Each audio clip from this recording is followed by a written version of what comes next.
As a 24-year-old YouTuber, I think a lot of people, particularly those who aren't fans of his or don't know much about his story, would write Mr. Beast off as someone they can learn anything from. They might put his success down to luck, they might not think they can learn anything from a YouTuber if they have no interest in starting a channel for themselves, they might think the whole creator space is filled with materialistic, vapid Gen Zers who are just chasing down a Lamborghini with the next paycheck, or they might not know who Mr. Beast is at all. And to each of these people, I would say, sit back, relax, and with an open mind, you might just learn something new. This video is the first in a new series I'm starting called Life Lessons, where I look at the lives of successful individuals and pull out some key principles, themes, and lessons that anyone can apply to their own life. So regardless of where you're at in your journey or which aspects of your life you're trying to improve, this video will provide you with specific ideas, concrete examples, and actionable advice that will help you take the next step. And I think each of these 5 reasons are a little bit different and really powerful, so make sure you stick around to the end to catch all of them.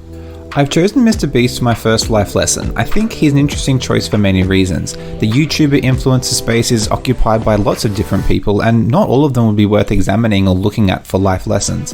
But Mr. Beast stands alone in my opinion, mainly due to the relentless and methodical way he's gone about achieving his unrivaled success in the world of content creation. A personal favorite example I came across in my research was when he filmed himself for over 40 hours, sitting in front of his computer counting from 0 to 100,000. I think this is a key example in showing exactly the type of tenacity and ferociousness he attacked the world of YouTube with, and the sort of endless and relentless drive to be successful and just do whatever it took to achieve the goals he set out for himself. At the time of filming this video, he has hundreds of millions of subscribers across his various channels. He started a burger chain, he has a chocolate bar company, and a massive philanthropy arm doing good all around the world. So no matter what aspect of life, business, or career you're looking at, I think there are some examples here that you can look to. So here is how I think you can change your life with 5 life lessons from Jimmy Donaldson, aka Mr. Beast.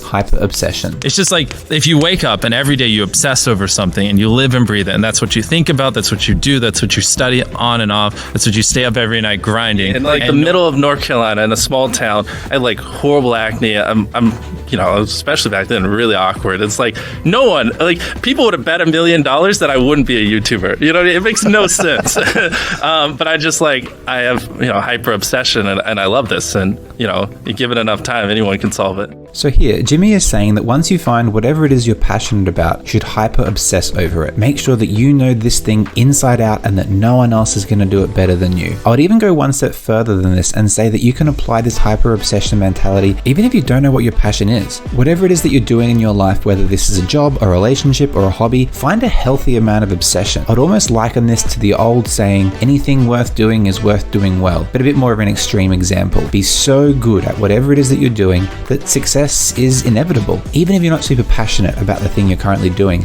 you're going to learn, you're going to grow and develop while you're going, and you'll find that doors open themselves for you in a way that you probably never would have imagined. I'd love to hear from you in the comments below.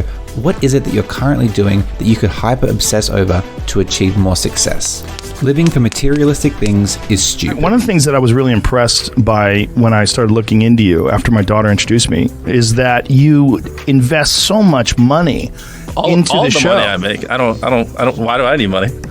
So you don't like go crazy? You don't have a Ferrari or anything nuts? No. I think living your life chasing like a nicer car and a bigger and bigger box to live in is kind of like a dumb way to go about life. Yeah. So you don't go crazy at all with cash? No. You don't? I really try not to. I think that's like just a bad way to go about life. This one's pretty self-explanatory in my opinion, and it's really refreshing to see a young, successful individual who essentially has limitless wealth, but is so well grounded and focused on what's important. Too many people choose careers or pathways based on the salary that's attached to it. But why? Deep down, we all know that materialistic things won't bring us true happiness, but the allure is ever tempting, especially if you're fortunate enough to be born in a wealthy country and you're not staring down the barrel of poverty or homelessness. Really, once our basic needs are met and we have security, our focus really should be on other things. I think a valuable exercise is to imagine that you have an obscene amount of money in your bank account, say $100 million. What would you do with your time? What would get you out of bed in the morning? And lean into that energy when thinking about what you want to do with your life. You're crazy until you're successful, and then you're a genius. One thing that I like that helped me is you're crazy until you're successful, then you're a genius.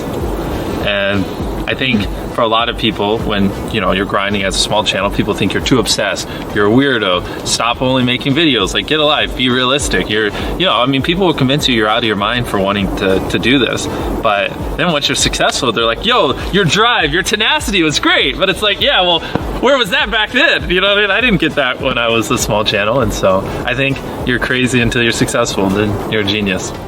I think this one's really good, particularly for anyone trying something new or a little bit entrepreneurial. When there's a predetermined journey laid out in front of you, a plan, a story, a well-worn path, people are okay with it. I don't really know what it is about people who are trying to do things differently or off script, but it tends to attract skepticism and criticism. This really gets to a bigger point of not letting the opinions of others dictate your direction in life. But I think Jimmy puts it really nicely here. The only difference between a crazy outlier and a successful entrepreneur is their success. So just keep going. As long as you're happy with what you're doing and the direction that you're headed in, try not to worry about what other people think.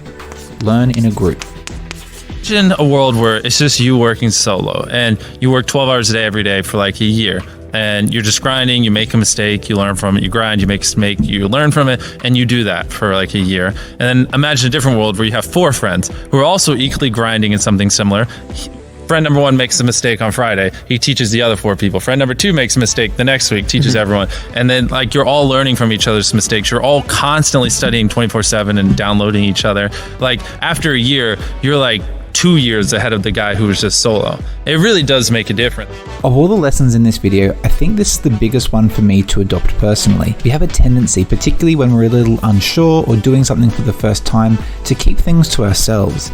It can also be difficult to ask for help or admit that you've got something to learn. But if we can get over this little ego hurdle and find people who are doing similar work to us, this strategy is immensely helpful. No matter what it is that you're doing or learning, you'll find other people interested in the same thing. Go online into forums, Reddit threads, Facebook groups, or wherever it is that you can find people on a similar journey to you, and connect with them. Maybe start by telling a story about a problem that you're having and ask for suggestions, or reach out and tell a story about something that you failed at and how you learned. Get a conversation going and build a community of co-learning that will propel all of you forward. Get a mentor. If you're trying to become like a great basketball player, get a mentor. There's plenty of people who have spent their lives like, an NBA players or college players at a high level. Get a mentor. Anything you're doing, if there's someone who, if you can get a mentor, get it. It's like cheat codes. It's like, I don't even know what you were saying that inspired this, but it is something that's like a pet peeve of mine. Like, bro, it's a mentor's a cheat code. If you're in an industry where you can get one, get one. People, like a lot of people enjoy, if they're really passionate about what they do, they enjoy talking about it. They'll mentor you for free just because it's what they love. It's like knowledge is just so OP, and like that's I don't know, just one of my things that I just really want to drill in your heads. It's like, if you're in an industry where there are other experts, like just have them teach you what they just spent the last 20 years studying. Don't you go on your own 20-year journey. Like just learn from them. There's nothing more valuable in life, in my opinion, at least entrepreneurial-wise, than having someone like that.